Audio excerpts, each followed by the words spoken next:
We were servants, trained as servants, just cheap labour for middle-class white people who could afford, or for that matter, anybody could afford us, I suppose. Iris Clayton, taken from her family in 1930 to spend most of her childhood in a home for Aboriginal girls. I'm Bill Bunbury, and this is Anybody Could Afford Us, an Aboriginal view of 20th century life. Iris's story is typical: family breakup, recruitment as cheap labour, and the struggle to survive in a dominant white culture. These stories come from places as far apart as Moore River in Western Australia and the Cootamundra Girls' Home in New South Wales. That's where Iris Clayton said goodbye to her family. There were 6 of us taken. There was 9 in my family altogether, but the oldest 6, we were just put on a train and taken off to Cootamundra. The whole of Wattle Hill was very upset at the time. We had people crying all week before we went, and we got to Cootamundra. My mother took me there. She said it's just going to be a holiday. Like it'll only be for a little while and we'll all be back together. But we found out, of course, rather differently that it wasn't.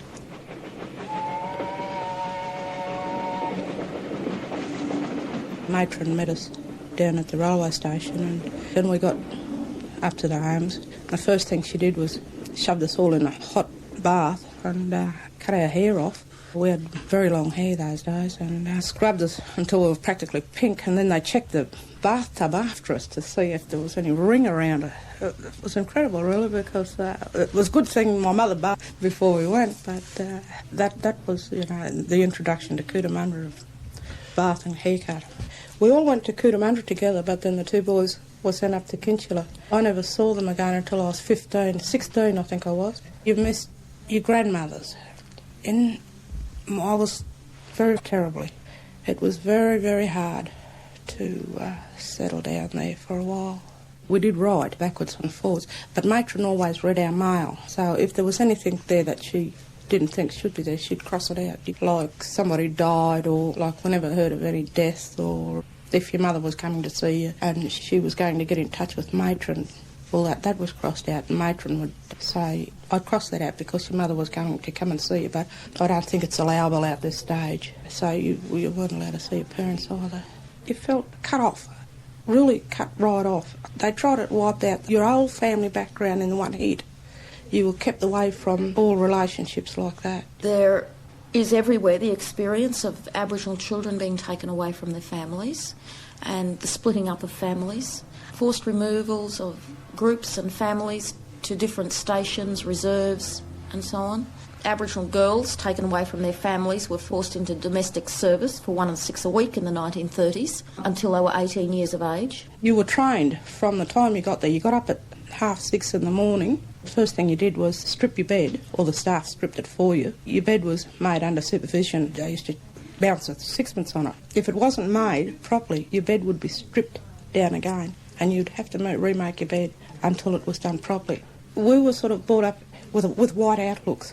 We were never taught black things, like if we used Aboriginal words at the home, we were punished, or if we sort of spoke black, we were punished. There was a family there who had a real Aboriginal accent, and Matron often checked them, often. Well, I'll have none of that black talk here, which is a shame because they were lovely girls and they had a true, lovely, flowing Aboriginal accent, and it's just taught out of them.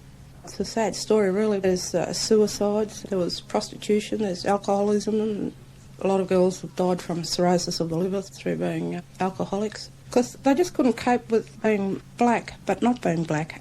Aboriginal history includes everything that's happened to us under colonialism since the white invasion, as well as our traditional cultural mores and traditional ways of looking at the world. Many white historians will say, well, how valid is it to interview one person? Well, there are ways around that. You can interview a lot of people and you can weld together the different views. The man that my mother was living with, he was a well thinker. Police come out and picked us up. So she just packed up and we came into Wiluna. We was there for a couple of days till the train was coming to Perth, so they put us on a train. And then someone else met us in Perth. We didn't know where we were going or anything. Well, I didn't. We come to Magumba on a train. We were scared because everybody's staring at you and want to know where you come from, and some of them were nasty and some of them weren't. I had 2 cousins go at the same time. And I was thought out on a limb. I just had to make the best of it.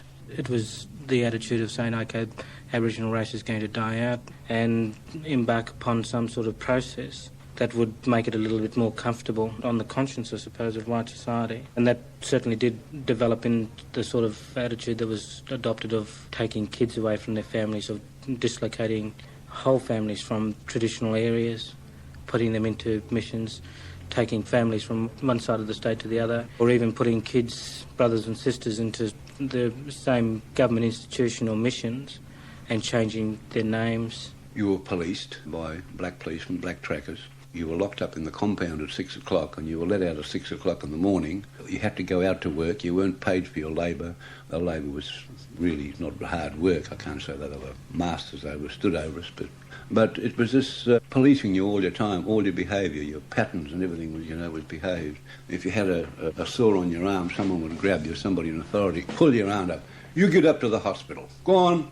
So you went up to the hospital and they dressed at you. Well, looking after you, but it was, it was really mind-boggling, because you had no independence. I think most people are shattered by the experience and have spent most of their adult lives trying to find their families and trying to come to terms with being Aboriginal in this society. For those people, the effect has been a deep psychological hurt. Well, Cootamundra achieved its effect there. It helped me in the white society, but it didn't help me with the black society. I mean, you went back to your parents, but they were complete strangers.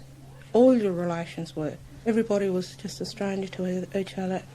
Now, there's a bit of a gap that were taken to Cootamundra, and the ones that were left home with Mum, there's a gap there. There's not that closeness between us. It's really affected the whole family, the family structure. I don't know whether words can explain the sense of belonging that one can have to a family that you've never known. Just having people that were your own flesh and blood, you always want to know where you come from, where your roots are. I had my mother to think of. She finished up going back to the Magumba mission to look after the girls in the dormitory. Then I was working with Jim Ash when she passed away. I was the carpenter. He was making coffins and all that. And he said to me, you better go up there and measure Clear Island. So she went by Clear Island. I said, hey, that's my mother. See, that's how you didn't know you was away from them. Well, I just stopped. I looked at him, he said, well, Ned, you better go home. Go back down to the camp. Like, you left school and then you got up and matron would say to you, look, you're going to work today. You didn't know anything about it beforehand, right? So you rushed around. The staff packed your bags the night before. Then you had to rush around, say your goodbyes to your family, and you didn't know when the hell you were going to see them again, your sisters and brothers. And that was, that was terrible. Not knowing, Anyways, you was grabbed up and chucked in the car, and halfway to Canberra, I said to matron, where am I going? And she said, oh, Canberra. That was halfway here, I was halfway here, and she told me I was coming to Canberra. And then you were given this book, you see. Now, she said, this is your booklet, these are your wages, you've got to sign that each week. And there was 2 and 6 for me, that's 25 cents today. 10 shillings had to go into my bank account. And she said, make sure you sign that. And that was the first time I'd ever handled money. I was 15 years old and I was given 2 and 6 a week, and I thought, whoopee, I'm rich, I'm going to save up and buy a house so I can get my brothers and sisters out of the home. On 10 shillings a week, I had high dreams. So, yeah. Of course, that didn't come about. I still don't own a house. Domestic work, that's all we could do, but we weren't paid that much in them days. Sometimes I thought, well, things could be better for us, just working as maids and waiting on white people and that sort of thing. I was treated all right, but a lot of girls weren't. Some of the girls went out onto the stations. They ended up being pregnant by the station owners. Those girls that were pregnant were sent to Parramatta Girls' Home for being uncontrollable. And then their kids were either adopted out or they were given abortions. And these are the ones that went into prostitution. The shared experiences are forced removals from land, the land being taken over by white people, pastoralists or governments in one way or another. And so in the pastoral regions, you find Aboriginal people being used as underpaid, exploited pastoral workers. They talk about how the white farmer went up there and how he worked and what he done to get his farm where it is now. And that's not true at all. I remember my old man used to cut. He used to do a lot of cutting down with axe, and he cleared a lot of property. And when he finished clearing them 500 or 600 acres, whatever it was, the boss came to him after he'd finished and he says, "Well, you've done a good job." He said, "Here's your pay." He gave him an old shotgun and a sack of flour. You never had a house to live in.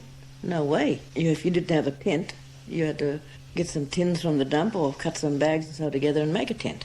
I just couldn't live in a tent, not in a tent, in a bag hut. So I carried all this timber and no furniture, stick bed. I carted all the sticks for our bed. We had to because the snakes were bad. And put 4 sticks in the kitchen, got some boards from the dump, made a table. We've never had a house to walk into, never. We lived in a 2-bedroom camp. The old man built himself. Didn't have any flooring, ground flooring and things like that. We worked for a farmer who lived in a 6 or 8 bedroom house. He just accepted that we should be living in those conditions. There was no question about it. We didn't have any running water. We used to cart our water. I mean, in the winter, it was just impossible to have showers and things like that. We lived in those conditions for at least 10 years. There was a white bloke came up, and of course his farm was getting bigger and things like that, and when he employed a white bloke, he had 1 child and his wife and himself. Before a 3-bedroom house, but it was brand new. That's where he went to live, and we were still living in our camp. He didn't ask us if we wanted anything else. He knew how we lived, and he accepted that. I remember one day, it was lunchtime, we knocked off for lunch. We were standing outside, and all of a sudden the guy came out with my lunch and my old man's lunch in his hand. And he says, "You can have it here on the woodie if you want, but you can't eat inside." Of course, we told him that's his sheep, let him shear them. We weren't good enough to eat at his table, we weren't good enough to shear his sheep. Well, he went hysterical and he said, "Oh, I didn't mean to say that, I didn't know that it would affect you." And he was talking to a human being. And when I think about it, it seems to me that he didn't know that. In those days, and to a lesser extent even today, the way of living by Aboriginal people were determined by higher authorities.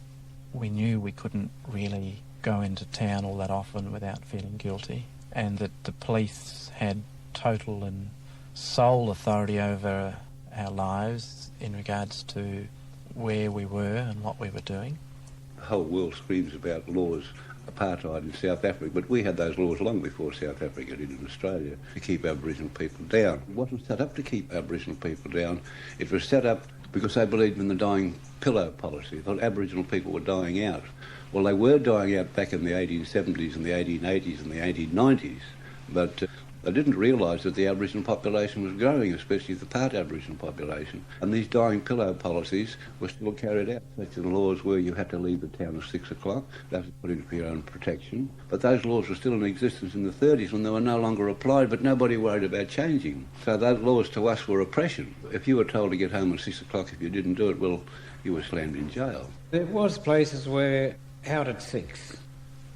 Out at 6. Get your tucker by 6 and out. If he caught you there, he'd rough you up the place. Perhaps throw you in. I know that was there, because I ran with the ones. I kept saying, out, come on, look, get your tucker and get... Well, see, we didn't have any legal aid, we had nothing. And they said shift, you shifted.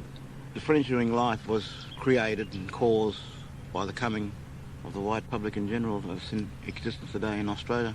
And through them coming, they had to take up land or stole land. They progress forced Aboriginal people to become fringe dwellers on the fringes of town. The progress automatically pushed forward from back there in the yesterdays of the past right up to the present moment where Aboriginal people are situated now, living in vacant blocks and under bridges and whatever.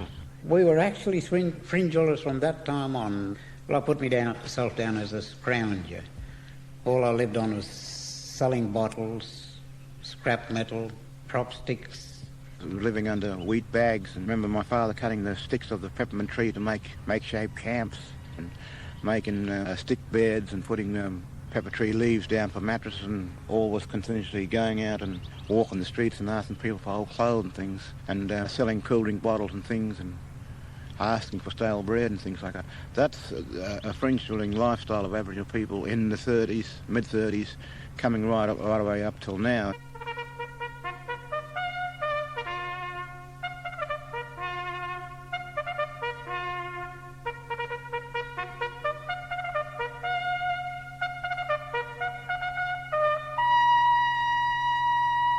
the history of the Second World War in the Torres Straits or in North Queensland or in New South Wales is quite different. In New South Wales, for instance, the Aboriginal leadership went to fight for Australia, believing that that would be a step to citizenship. How disappointed they were.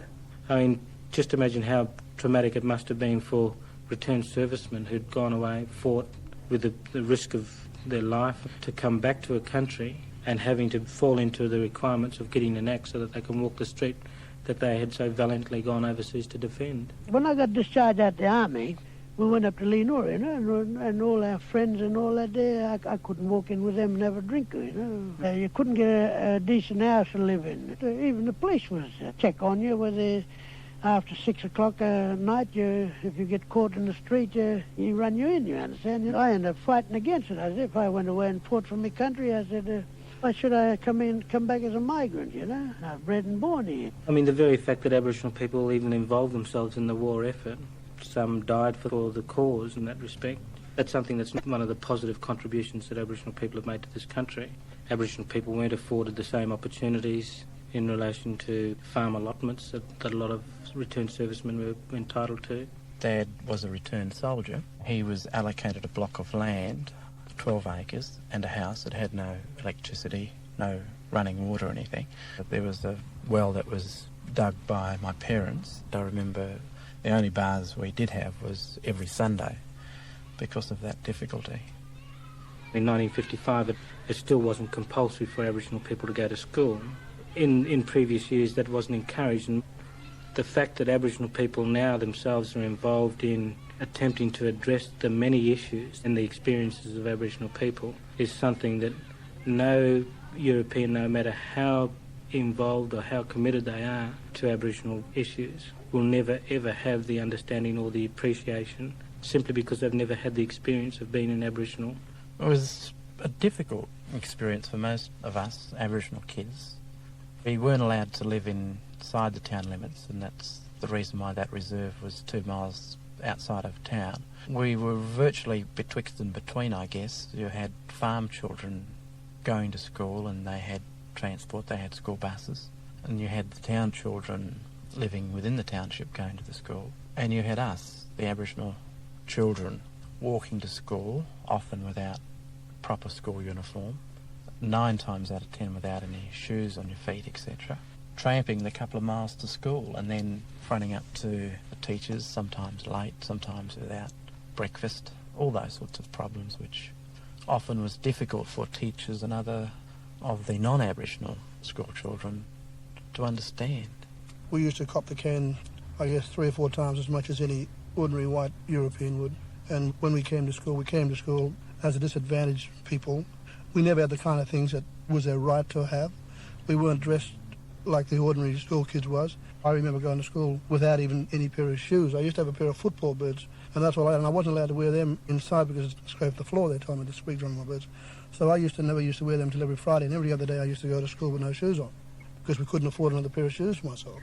And I used to have to try and sit down and study, and my feet were cold, and I was thinking about what I'm going to have for lunch and things like that. Those are disadvantages I think the average Aboriginal people would have experienced. But I can remember one incident at school where one of my best friends, in fact, was a non-Aboriginal fellow. He was a farmer, or his father was a farmer, and quite rich.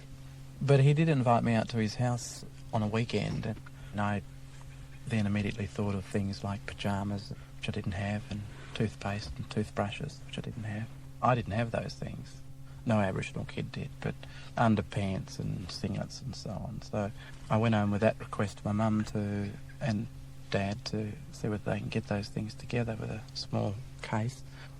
I mean, we got all those things together, and on the Friday when I took the case to school, this best friend of mine then told me that I couldn't go out there because his sister, who was a model in the city, was coming back and had told his parents and his sister about me coming out there, an Aboriginal kid. I knew my friend very well, and I knew that he had problems with explaining that to his parents and so on. They couldn't accept that an Aboriginal person was going to go out there on the farm. I mean, that really made me feel low. I didn't ever get out there to see him or his farm.